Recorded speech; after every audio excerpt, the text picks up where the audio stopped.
Ayer en este programa se mencionó el concepto de una Argentina en loop, constantemente, ¿no? Debates y discusiones que vuelven a aparecer, pero el problema en cuestión no se resuelve. Se podría mencionar, por ejemplo, las distintas teorías acerca de la mejor forma de atraer dólares y crear nuevos puestos de trabajo, soja, vaca muerta, carne de cerdo. Mientras tanto, pocos proyectos concretos, hechos. Hasta ahora, proyectos que quedan ahí en la mitad. Hay otra discusión que vuelve constantemente y que es la inseguridad, que encabeza todas las encuestas sobre las cuales se preguntan acerca de las preocupaciones de los argentinos y que hoy volvió al centro de la escena con las declaraciones del presidente de la Nación sobre la necesidad de mejorar las condiciones de las cárceles. Estas son solo dos de las tantas deudas en realidad que arrastran los distintos gobiernos que tuvimos los argentinos.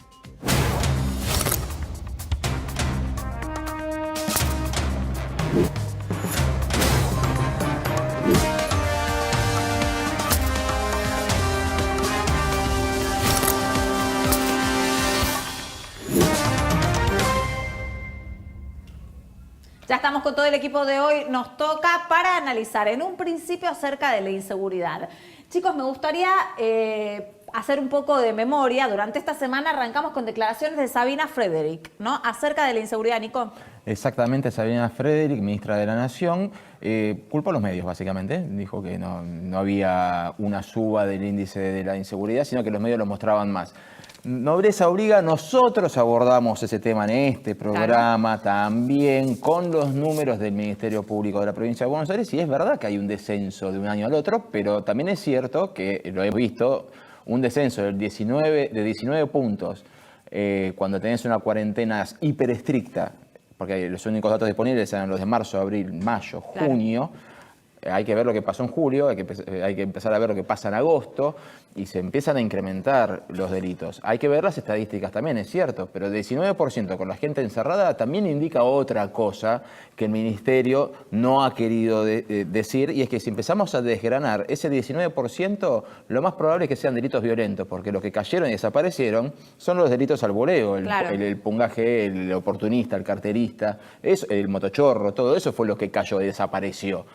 Pero ¿qué empezamos a ver? Delitos violentos, entraderas a viviendas y todo lo que empezamos a ver. Ya vamos a ir también a la parte de que son los medios los que muestran, ¿no?, los casos. Pero ¿Para también parece que toda la culpa la tienen los medios a veces. Pero la semana termina precisamente con el presidente poniéndose al hombro esas declaraciones también sobre la seguridad en algún punto, Gise. Sí, Diana, y viste que no parecen inocentes, porque la realidad es que lo que dijo el presidente hoy, encabezó un acto presentando obras en 3 centros penitenciarios bonaerenses, Florencio Varela, Magdalena y San Martín. Y una de las frases que dijo es que se van a necesitar más cárceles porque si el delito crece va a haber más condenados. De alguna manera pareció contradecir a la ministra de Seguridad, que dijo que era una exageración de los medios, aunque no lo dijo explícitamente.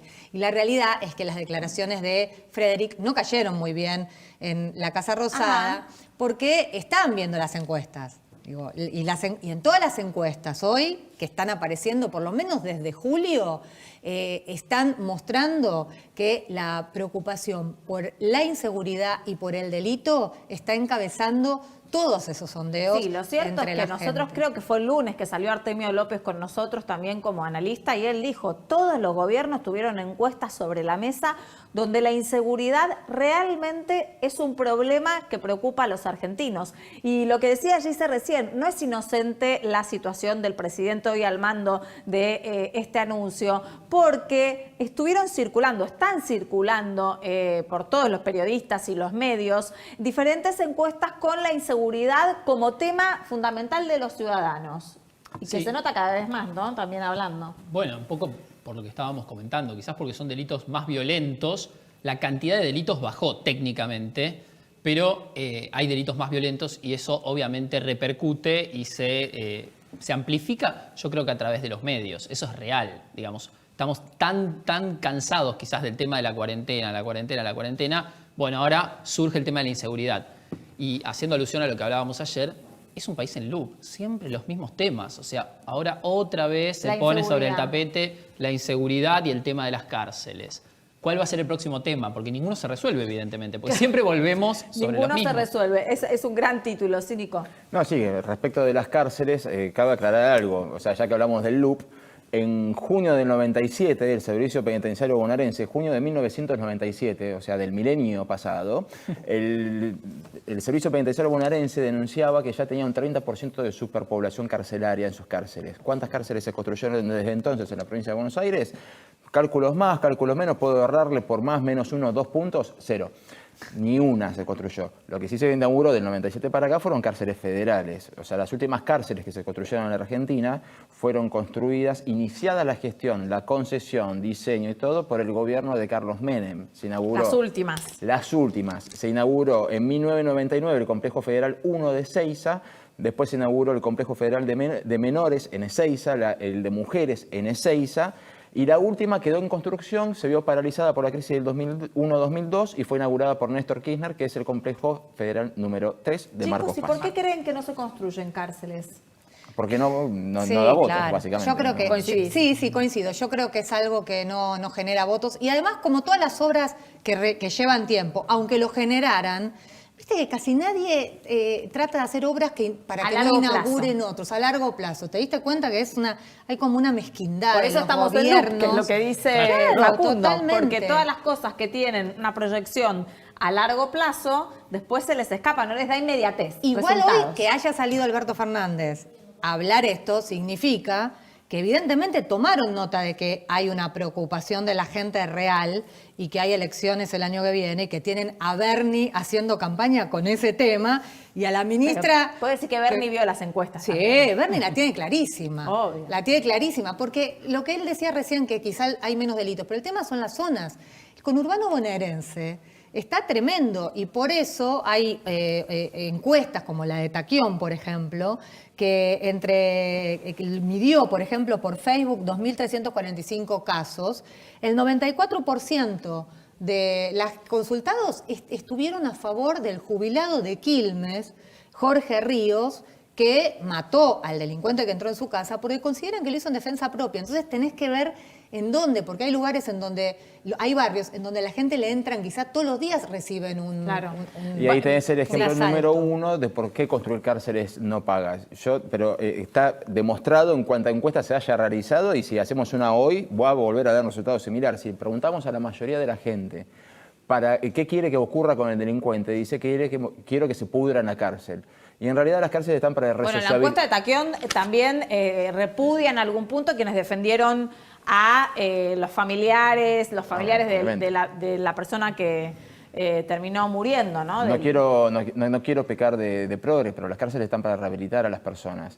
El tema de que haya tanta reincidencia desde hace tantos años tendría que haber sido un llamado de atención para todos los gobiernos de que las cárceles ya no estaban rehabilitando a las personas, de que ya no había un proceso de rehabilitación, sino que simplemente se pausaba el delito. Te agarro, te saco de circulación por 2 meses, 6 meses, 2 años, 5 años y después te devuelvo con un posgrado y una maestría de delito a la calle. Coincido. Entonces eso no genera votos. ¿Por qué? Porque la mayoría de la gente no quiere cárceles. La mayoría de la gente quiere que el delincuente... Sí, sí, se Pero cree. coincido fuera en de lo que acá. dice Nico, que también lo dijo el presidente hoy, las cárceles tienen que estar para que los delincuentes puedan reformarse. Claro. No todos Bueno, pueden, pero porque vos tenés un psicópata, un Sierra violador, Chica. que ya son estructuras psíquicas o psiquiátricas que a lo mejor no se pueden, y eso, bueno, para eso están Para los jueces cuestiones específicas. Claro, pero si Sí. no tienen que ser para eso. Sí, y Sierra hoy- Chica fue inaugurada en Claro, 1884. pero además en lo que pasa también es la gran corrupción que hay No dentro de las existía la cárceles. ciudad de La Plata cuando se inauguró Sierra Chica. Pero además hay gran corrupción dentro de las Sí. cárceles. Porque no solamente, o sea, está que no hay cárceles o hay hacinamiento.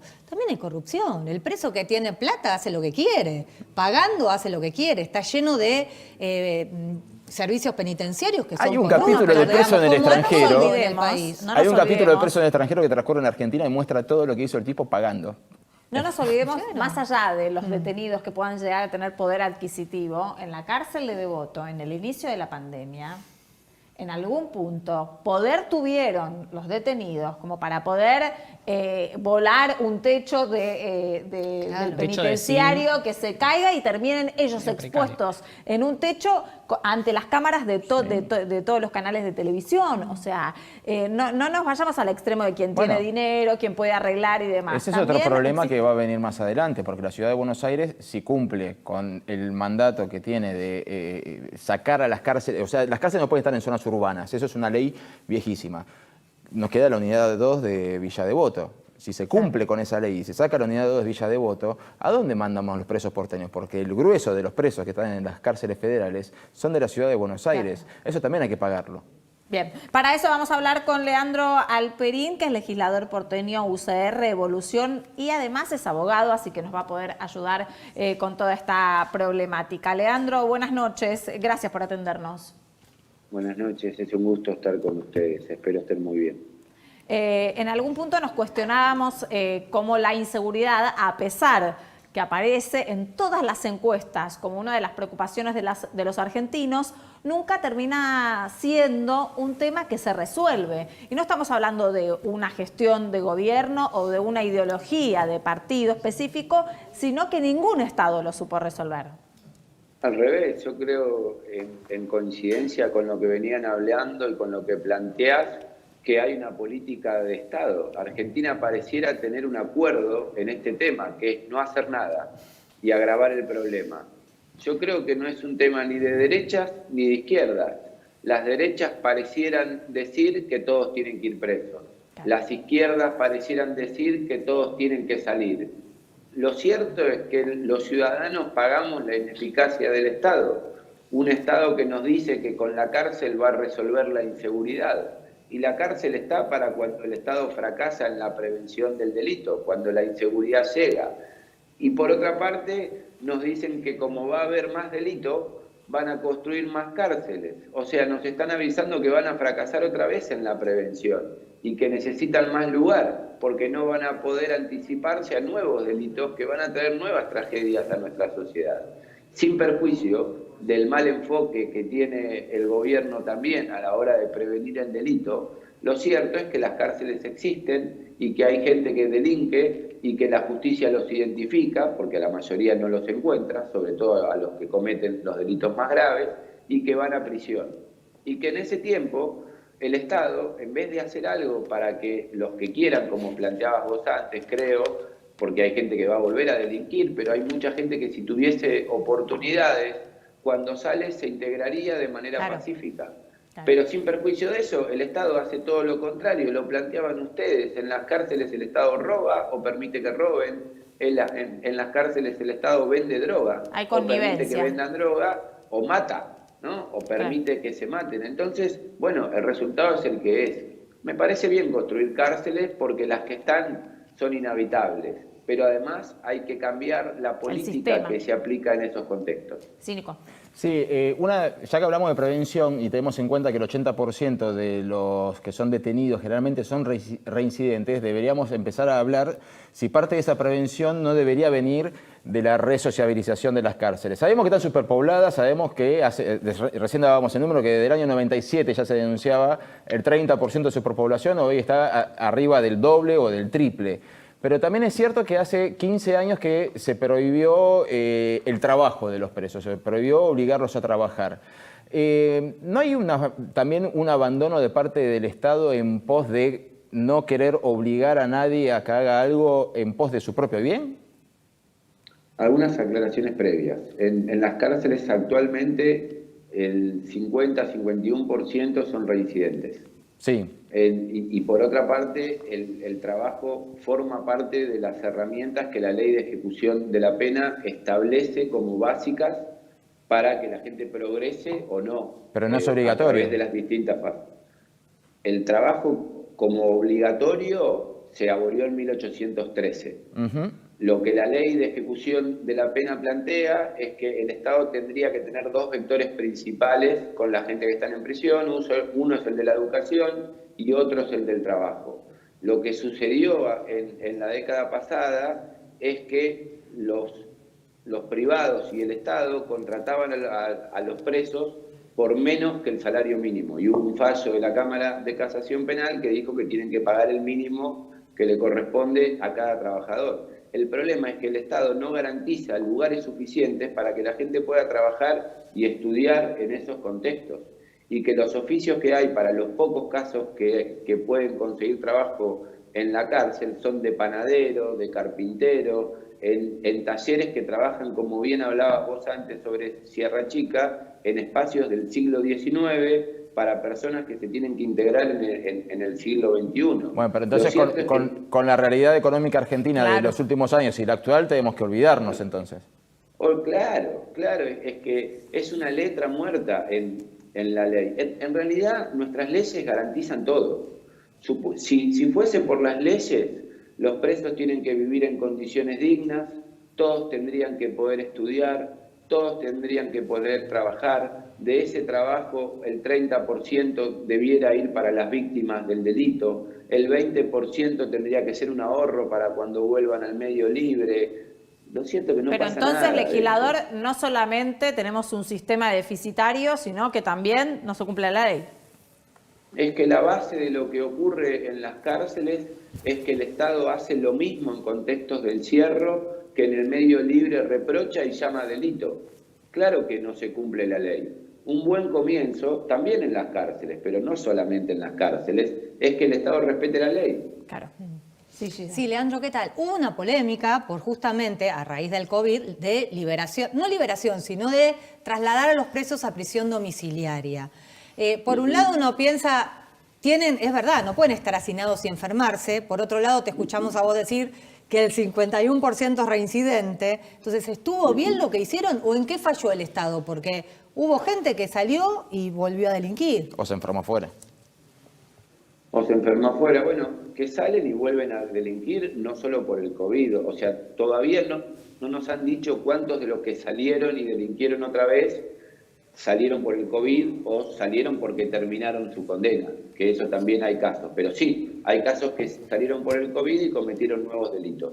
A comienzo del ASPO, nosotros advertíamos, creo que lo conversamos con ustedes, fue en el programa de Nacho Boano, que conversábamos que el gobierno tenía que hacer de manera urgente espacios para aislar a la población de riesgo en contextos de encierro, por un lado. Que por otro lado tenían que cuidar al personal penitenciario, que muchas veces trabaja de personal de seguridad privada en algún lugar a contraturno, y eran un riesgo también, que había que protegerlos, había que cuidarlos mucho, y que por otra parte había que preparar espacios intramuros para los que se contagien y sean asintomáticos, porque la mayoría iban a ser asintomáticos. Bueno, no nos escucharon. Claro. Cuando reaccionaron fue cuando lo contaban ustedes, cuando los presos estaban en los techos porque no se querían morir por COVID, porque acuérdense que en ese momento veíamos las imágenes de Italia, España, y creíamos que todos nos íbamos a morir sin una cama en una UTI, mientras el Estado, por suerte, estaba preparándose para que eso no pase, y ojalá que no nos pase.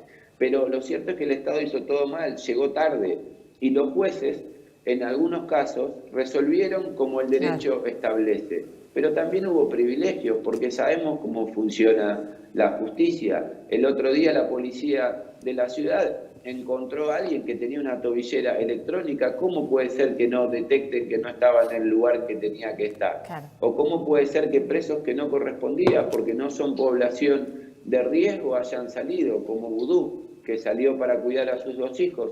No reprocho que los tenga que cuidar. Por supuesto que está bien que un padre cuide a sus hijos, pero está condenado por cometer delitos y la mayoría de los presos tienen hijos y no todos salieron para cuidar a alguien. El mensaje es contradictorio sobre cuáles eran las prioridades y por eso nuestras dudas. Y lo que correspondía es que la cárcel esté preparada para aislar a los que corresponde, cuidar a los que corresponde y prevenir el contagio, que era lo que estamos haciendo todos intentando quedarnos en casa. Sí, pero el legislador, solamente un dato. Desde el 2004 que no se inaugura una cárcel y en los últimos 16 años la población creció por lo menos 10 millones de personas. ¿Todo se reduce solamente a que no da votos?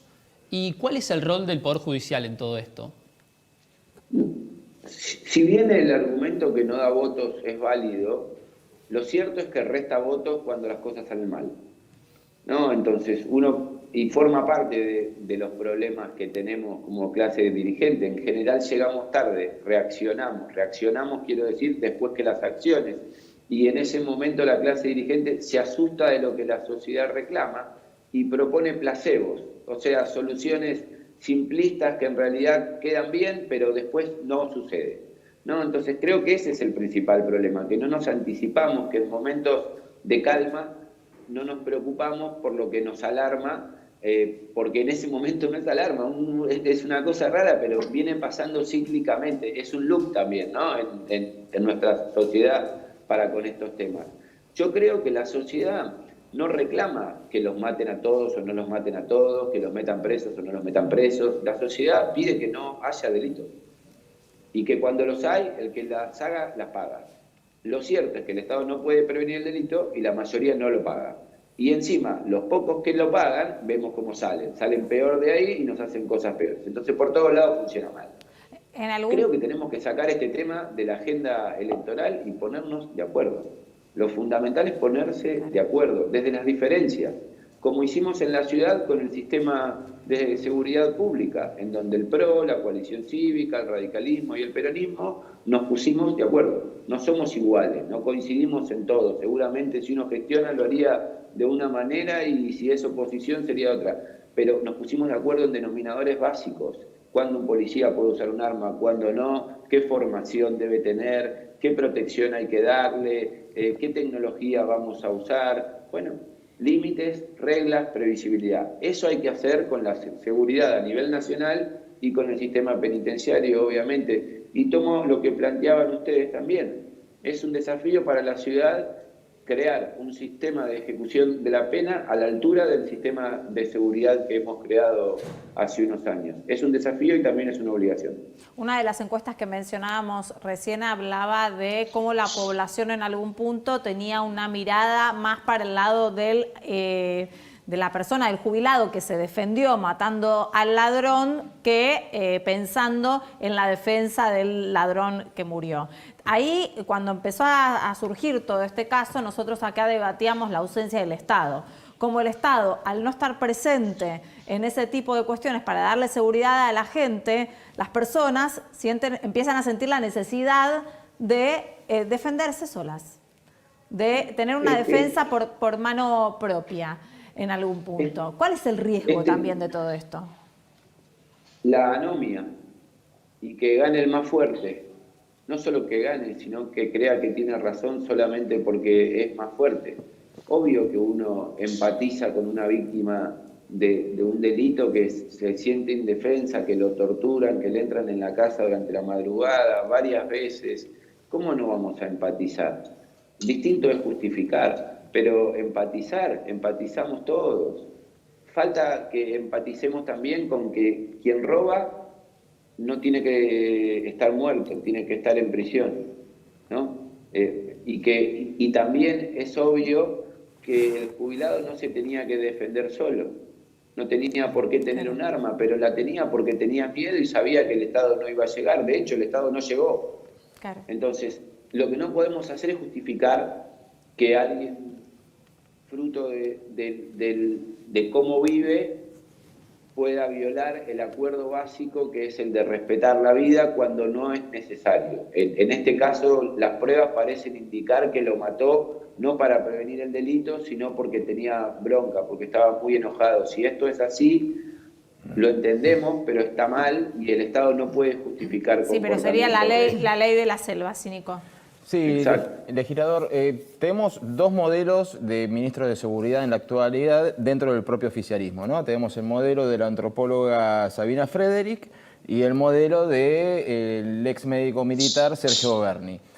Y un modelo prácticamente no habla y cuando habla culpa a los medios y el otro vive en los medios. Y uno es más, por ahí más cinematográfico que el otro. Pero a la hora de evaluar políticas de seguridad, ¿sirve alguna de las cosas que estamos escuchando? O sea, de cualquiera de los dos modelos, de lo que van diciendo, ¿cree que sirve? Yo creo que su pregunta me da lugar a hacerle una pregunta, si me lo permite. Por favor. Sé que el periodista es usted. A esta altura de las diferencias, y llevado el tiempo que lleva, ¿por qué seguimos hablando de diferencias entre ministros y no entre presidentes y gobernadores? Es una buena pregunta. Porque siguen estando en el lugar y no se ponen de acuerdo, y los ministros son solamente representantes de la cabeza del Poder Ejecutivo. Por lo tanto, si los ratifican en el cargo a pesar de las diferencias, significa que las diferencias son entre el gobernador y el presidente. Y eso es todavía más grave que una mala relación personal entre funcionarios importantes, pero funcionarios al fin. Son fusibles si las prioridades están claras, y evidentemente pueden tener las prioridades claras o no, pero las diferencias están tan claras como las prioridades, por un lado. Y por otro lado, si bien tengo coincidencia con ambos, tanto con el presidente como Kicillof, también tengo diferencias con ambos. Si usted me pregunta cuál es el modelo de seguridad que yo quiero para mi país, el de la ciudad de Buenos Aires. No porque coincida en todo, sino porque es fruto de un acuerdo profundo, razonable, sustentable, que está en marcha, que es creíble y que viene mejorando la seguridad a pasos lentos, con críticas, con mejoras para hacer, pero también a paso muy firme. Igual la ciudad de Buenos Aires no es lo mismo que la provincia, es mucho más complejo, sí, Gise. No es lo mismo, pero ustedes deben recordar de dónde venimos. En el año 2015, la policía declaraba zonas liberadas en esta ciudad. Los motochorros circulaban de ida y vuelta, no a veces, sino todo el tiempo. Uno iba a comer y volvía y no tenía ruedas en el auto, ni tampoco estéreo. Lo que nos robaban lo vendían en los comercios. Y las tasas de homicidio en esta ciudad eran escandalosas. Entonces, claro que falta mucho. Hay delitos, sí, por supuesto que lo hay, pero hay un camino, hay una propuesta, buena, mala, hay un acuerdo, gane quien gane, vamos a hacer algo más o menos parecido todo. Un plan. Sí, Leandro, sí. ¿tenés datos de la tasa de homicidio o de si subió, aumentó? ¿En la ciudad? En la ciudad, en la provincia, en la nación, como para comparar. Los del año pasado bajamos el 5%, algo increíble. ¿En la ciudad? La ciudad, sí, redujo no, en el país también, obviamente no a esas tasas, creo que estamos en el 6 y algo, el 6,5, 6,7 el año pasado, y también se redujeron los homicidios durante los 4 años anteriores. Aumentaron otros delitos, el robo, el narcomenudeo, pero los homicidios, que es la única cifra blanca que verdaderamente podemos tomar en cuenta en su cabalidad, en su integralidad, bajaron en todo el país. Ahora volvieron a aumentar en algunos lados, lamentablemente. Los pronósticos económicos adelantan lo que va a ser sin duda un crecimiento del delito. De hecho, el presidente hoy anunció que va a ser necesario construir nuevas cárceles porque va a haber sin duda más delitos, y eso va a llevar a que haya más condenados. ¿Va a haber algún paliativo o cuál sería el paliativo para la sociedad en ese contexto? Lamento mucho la asociación que hizo el presidente con el aumento del delito y la construcción de cárceles. No porque no crea que se deban construir cárceles, creo que deben construirse, y se los dije antes. Yo recuerdo los 90. La marginalidad también aumentaba hacia fines de esa década y también anunciaban la construcción de cárceles. De hecho, ustedes dijeron que las últimas fueron planificadas en esa época, y es cierto, fueron planificadas en esa época, y era a consecuencia del aumento de la pobreza y la marginalidad. Sin duda que el aumento de la marginalidad va a traer un aumento también de la inseguridad urbana, del delito que nos asusta, el que es más violento, el que es cara a cara, ¿no? El del que no tiene nada para perder, entonces arriesga todo y no le importa nada, tampoco la vida del otro. El que nos pegan en la calle por un teléfono, una locura total, ¿no? Algo que no pasa en todos los países del mundo, y acá pareciéramos estar acostumbrados a no hablar con el teléfono por la calle porque puede pasar alguien y nos va a lastimar. Lo que digo es que sin duda el aumento de la marginalidad puede traer aumento en las cifras del delito hoy y dentro de unos años también. Pero también creo que el presidente, si eso es lo que ve, así como anunció que iba a construir cárceles, debiera haber anunciado que iba a construir escuelas y hospitales. Escuelas y hospitales, sin duda, previenen muchísimos más delitos que cárceles y policías. Legislador, gracias por atendernos esta noche. Muchísimas gracias, es un placer. Espero estén bien, cuídense y que los que nos Igualmente. están viendo Cuídese también, usted que son también. días bravos. Que tenga Muchas buenas gracias. noches.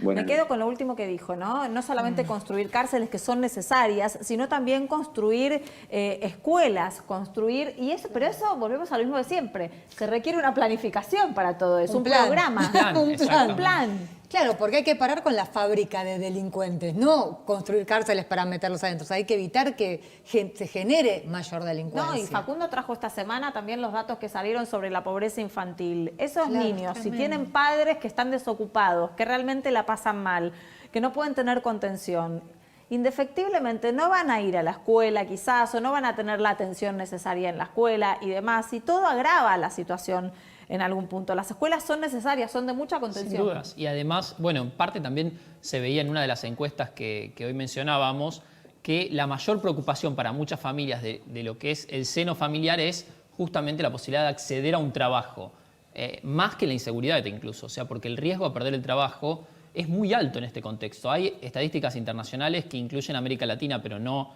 específicamente a la Argentina, que hablan de que el 60% de los trabajos están en riesgo por lo que está ocurriendo obviamente con la pandemia. Es gravísimo porque eso se transforma después obviamente en lo que decía también el legislador, marginalidad, por ejemplo, y que puede llevar al delito.